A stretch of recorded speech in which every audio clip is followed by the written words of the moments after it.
حضور کو وقت ملا مختصر وقت ظاہراً تبلیغ کرنے کے لیے، پوری دنیا میں دین بھی پھیلانا ہے۔ گھر میں 11 ازواج ہیں، 4 بیٹیاں ہیں، ان کی اولادیں، سارے کام کاج بھی دیکھنے ہیں۔ لیکن سیدہ طیبہ طاہرہ حضرت عائشہ صدیقہ رضی اللہ تعالیٰ عنہ فرماتی ہیں سارا دن تبلیغ کرتے، ہر غلام کے دکھ سنتے، گھر میں آتے تو اپنے گھر والوں کا خیال کرتے، کام میں ہمارا ہاتھ بٹاتے۔ قربان جاؤں، کہتی ہیں زمانہ سارا سو جاتا لیکن آمنہ کے لال مصلی بچھا لیتے۔ دنیا سو گئی، ساری سب سو گئے، جو خدام تھے، وہ جو غلام تھے، وہ سو گئے۔ صحیح مسلم میں لفظ ملیں گے، سیدہ پاک فرماتی ہیں او میرے نبی کے غلاموں، میں نے یہ رنگ بھی دیکھا ہے کہ حضور نے اتنا کھڑے رہے، اتنا قیام کیا، اتنا قیام کیا کہ مقدس پیروں میں ورم آ گئے، سوج گئے پیر۔ ہم سیر کرنے گئے تو تھک گئے، بات الگ ہے، لیکن عبادت میں یہ بھی تو مسلم شریف ہے نا، یہ بھی تو دین ہے نا، یہ بھی تو حضور کی سنت ہے، یہ بھی تو وہ چیز ہے جو کریم کی آنکھوں کی ٹھنڈک ہے۔ سیدہ فرماتی ہیں پیروں میں ورم آ گئے، اور ساری رات ہی حضور نے نماز پڑھی اور ایک ہی آیت بار بار دہرائی۔ مسجد نبوی میں بلال حبشی نے فجر کی اذان دے دی اور حضور ابھی مصلی پہ تھے، کریم فارغ ہوئے۔ میں نے عرض کی یا رسول اللہ صلی اللہ علیہ وسلم، آپ کے تو صدقے اللہ اگلے پچھلوں کے گناہ معاف کرے گا، تو آپ اتنی آہوزاری کیوں فرماتے ہیں؟ آپ تو شفیع ہیں، آپ تو انبیاء کے امام ہیں۔ تو حضور نے فرمایا عائشہ تم نے گنوایا ہے نا میرے اللہ کی مجھ پر کتنی رحمت ہے، افلا اکون عبدا شکورا، فرمایا اگر اس نے اتنی نعمتیں دی ہیں تو کیا میں اس کا شکر گزار بندہ نہ بنوں؟ میں شکر گزار بندہ نہ بنوں اس کا؟ پھر اگر اتنی نعمتیں اس نے دی ہیں، مجھے اتنا نوازا ہے، تو پھر میں اس کے سامنے سجدے نہ کروں؟ او میرے بھائی، بڑے قابل فخر لوگ ہیں ہم کہ ہم نبی پاک کے غلام ہیں، ہم قابل فخر ہیں کہ نبی کریم کے غلام ہیں۔ کیا کبھی اس غلامی کے شکرانے میں بھی 2 نفل پڑھے کہ یا اللہ تیرا شکر ہے تو نے ہمیں حضور کا غلام بنایا ہے؟ یاد رکھیں کہ اپنی روحانی زندگی کو آباد کریں، استغفار پڑھیں، تسبیحات کریں، کچھ چھوٹے چھوٹے اعمال ہیں ان کو اپنی زندگی میں حصہ بنائیں۔ ترمذی شریف میں حدیث ہے، نبی پاک صلی اللہ علیہ وسلم نے فرمایا 3 مرتبہ صبح، 3 مرتبہ شام اعوذ باللہ السمیع العلیم 3 دفعہ یہ پڑھو، اور 1 دفعہ سورۃ حشر کی آخری 3 آیات، هو اللہ الذی لا الہ الا هو عالم الغیب والشہادۃ هو الرحمن الرحیم۔ اعوذ باللہ من الشیطان الرجیم ہے نا، اس کو پڑھنا ہے اعوذ باللہ السمیع العلیم من الشیطان الرجیم۔ فرمایا 3 دفعہ اس کو پڑھو اور 1 دفعہ سورہ حشر کی 3 آیتیں، 1 دفعہ صبح اور 1 دفعہ شام۔ صبح کیا ہے، شام کیا ہے؟ تو اعلیٰ حضرت بریلوی فرماتے ہیں صبح سے مراد ہے آدھی رات ڈھلنے سے لے کر سورج نکلنے تک، آدھی رات ڈھلنے سے لے کر یعنی تہجد کا ٹائم سے لے کر سورج اور شام کیا ہے؟ دوپہر ڈھلنے سے لے کر مغرب کی اذان تک، یہ شام ہے۔ اب سن لیں، یہ ترمذی کی حدیث ہے سیاستہ کی، نبی پاک نے فرمایا جس نے 3 مرتبہ اعوذ باللہ پڑھی اور 1 بار سورہ حشر کی آخری 3 آیتیں پڑھی، 1 دفعہ صبح پڑھے، 1 دفعہ شام پڑھے، نبی کریم علیہ السلام فرماتے ہیں اگر صبح پڑھے گا تو 70,000 فرشتے شام تک، اور اگر شام کو پڑھے گا تو 70,000 فرشتے صبح تک پڑھنے والے بندے کی مغفرت کی دعا مانگتے رہیں گے۔ چلے میں تو اس بات پہ بھی بڑا راضی ہوں کہ پہلی دفعہ اہل سنت میں ایسا ہو رہا ہے کہ وظیفہ ملنے پر لوگ نعرے لگا رہے ہیں، ورنہ وظیفہ بتائیں تو کہنے بھی پڑھیں گے پر کوئی تویز بھی لکھ چھڑو ماڑا گیا۔ ایک صاحب آئے مجھے کہنے لگے جی برکت کوئی نہیں، غربت بڑی ہے۔ میں نے کہا سرد واقعہ پڑھا کر، کہنے پیر صاحب تھوڑی تکلیف کرو کو میں نے تویز بھی کر دیو۔ میں نے اسے کہا خدا کے بندے میں تویز دوں گا پتہ نہیں کام بنے گا نہیں بنے گا، سورت واقعہ پڑھ، یہ وہ تویز ہے جو مدینے والے رسول نے عطا فرمایا ہے کہ سورت واقعہ پڑھو تمہیں کبھی فاقہ نہیں آئے گا۔ تو وظائف پڑھیں، عبادات کریں، تیاری کریں، کچھ نیک اعمال بچائیں ایسے جن کا ہمیں پتہ ہو، جو ہمارے رب کو پتہ ہو۔ حضرت عبداللہ ابن عمر رضی اللہ تعالیٰ عنہ حضرت عمر کے صاحبزادے، مکہ مکرمہ میں ان کی قبر ہے۔ میں نے جب انہیں پڑھا تو مجھے ان سے بڑا پیار ہو گیا۔ لیکن آپ کو پتہ ہے وہاں جا کے کسی شخص کا مزار تلاش کرنا یا پوچھنا ایک مشکل کام ہوتا ہے۔ تو ایک دفعہ میں مکہ شریف میں حاضر تھا، تو ایک گاڑی والا ڈرائیور مجھے کہنے لگا کہ مولانا میں آپ کو جانتا ہوں، مجھے آپ سے محبت ہے، ایک بات بتاؤں آپ کو۔ میں نے کہا بتاؤ۔ کہنے لگے حضرت عبداللہ ابن عمر کی قبر دیکھنی ہے۔ میں نے کہا یہ تو نہیں کہہ رہا، یہ کسی نے بندوبست کرایا ہے، یہ اللہ نے تیرے دل میں بات ڈالی ہے، یہ ہو گیا تو لے چل مجھے۔ حضرت عبداللہ ابن عمر کو نبی پاک نے فرمایا تھا راجل صالح، یہ نیک بندہ ہے، یہ متقی آدمی۔ حضرت عبداللہ ابن عمر رضی اللہ تعالیٰ عنہ سیدنا فاروق اعظم رضی اللہ تعالیٰ عنہ کے صاحبزادے ہیں، اور ان کی ہمشیرہ سیدہ حفصہ رضی اللہ تعالیٰ عنہ حضور کی زوجہ محترمہ ہے۔ ایک دن اپنی ہمشیرہ سے کہنے لگے کہ نبی کریم صلی اللہ تعالیٰ علیہ وسلم گھر میں آئے نا، اور اگر حضور غم امت میں پریشان نہ ہوں، طبیعت کو حشاش بشاش دیکھو، تو ذرا پوچھنا تو صحیح حضور کا میرے بارے میں کیا خیال ہے، پوچھنا تو صحیح کہ کریم کی بارگاہ میں میرا کیا مقام ہے، میرے بارے میں حضور کیا فرماتے ہیں۔ اب بہن کو کام بتائے، اور بتائے بھی بھائی، اور پھر بہن وہ کام نہ کرے، یہ تاریخ میں ہوتا نہیں۔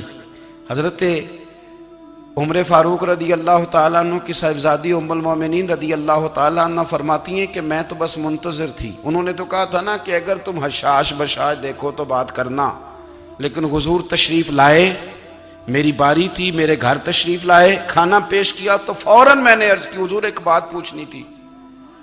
تو حضور نے فرمایا پوچھئے۔ میں نے عرض کی حضور میرے بھائی عبداللہ ابن عمر کے بارے میں آپ کا کیا خیال ہے؟ نوجوانوں میری بات پہ غور کرنا، میرے بھائی کے بارے میں آپ کا کیا خیال ہے؟ تو نبی کریم صلی اللہ تعالیٰ علیہ وآلہ وسلم نے میری طرف دیکھا، اور پھر حضور زیر لب تھوڑا مسکرائے۔ اور بریلی کے امام کہتے ہیں کہ حضور مسکرا دیتے تھے نا تو جو بڑا دکھی ہوتا تھا وہ بھی ہنس پڑتا تھا۔ اب سوال پیدا ہوتا تھا کہ پھر تو اس مسکراہٹ کے لیے انتظار کرنا پڑتا ہوگا کئی کئی مہینے کہ حضور مسکرائیں تو رونے والے ہنسیں، تو اعلیٰ حضرت فرماتے نہیں، انتظار نہیں کرنا پڑتا، یہ مسکراتے رہنا تو حضور کی عادت ہے۔ جس کی تسکین سے روتے ہوئے ہنس پڑے، اس تبسم کی عادت پہ لاکھوں سلام۔ یعنی یہ تو عادت ہے حضور کی مسکراتے رہنا، اس کے لیے انتظار نہیں کرنا پڑتا۔ بھائیو آپ خیال رکھیں گے، غور کریں گے، حضرت عبداللہ ابن عمر رضی اللہ تعالیٰ عنہ کے بارے میں پوچھا تو سیدہ فرماتی ہیں کہ نبی کریم صلی اللہ تعالیٰ علیہ وسلم نہ زیر لب مسکرائے اور فرمایا حفصہ تیرا بھائی ہے تو اچھا، لیکن میں نے سنا ہے کہ عشاء کی نماز پڑھتا ہے تو فجر تک سویا ہی رہتا ہے۔ او نوجوانوں، 10 بجے تک سونے کی بات نہیں ہوئی، 9 بجے تک سونے کی بات نہیں ہوئی، 11 بجے اٹھنے کی بات نہیں۔ حضور فرمانے لگے میں نے سنا ہے کہ عشاء کی نماز پڑھ کے سو جاتا ہے اور فجر تک سویا ہی رہتا ہے، اسے چاہیے کہ تہجد کے وقت اٹھا کرے، اللہ کی بارگاہ میں حاضر ہوا کرے، آہوزاری کرے، سجدے کرے، عبادت کرے۔ اٹھتا ہے اور فجر میں جا کے اٹھتا ہے۔ حضرت جناب حفصہ رضی اللہ تعالیٰ عنہ کہتی ہے میں نے جناب عبداللہ ابن عمر کو پیغام دیا اور میں نے کہا میرے جوان بھائی سن، نبی پاک نے فرمایا ہے تو اچھا پر تہجد میں نہیں اٹھتا، نفل نہیں پڑھتا۔ او میری ملت کے جوانوں، مزہ نہیں آ جاتا جب ساری دنیا سوئی ہو، ساری دنیا، اور بستر بھی گرم ہو اور نیند بھی پورا غلبہ کر رہی ہو، اور اچانک گھنٹی بجے دماغ میں، آنکھ کھلے، گھڑی پہ نظر پڑے، 3:30 4 بجے کا پیغام گھڑی بتائے، اور کوئی چڑھتی جوانی والا اٹھ کے وضو کرے، اور جب وہ مصلی کھول کے بچھائے تو مدینے والے محبوب کہتے ہیں کہ ہر نماز پہ رب ثواب دیتا ہے، اور جو اٹھ کے تہجد کی نماز پڑھے اسے دیکھ کے تو رب مسکراتا ہے، جو اس کی شان کے لائق ہے، جو اس کی شان کے لائق، وہ مسکراتا ہے، خوش ہوتا ہے کہ میرا بندہ تہجد میں اٹھ گیا، وہ مسکراتا ہے۔ کاش ہماری صبحیں کبھی اپنے مالک کے نام ہو جائیں، کاش کے صبح۔ حضرت ابو الحسن رحمت اللہ تعالیٰ علیہ حضرت معاذ ابن جبل رضی اللہ تعالیٰ عنہ کے پاس بیٹھا کرتے تھے۔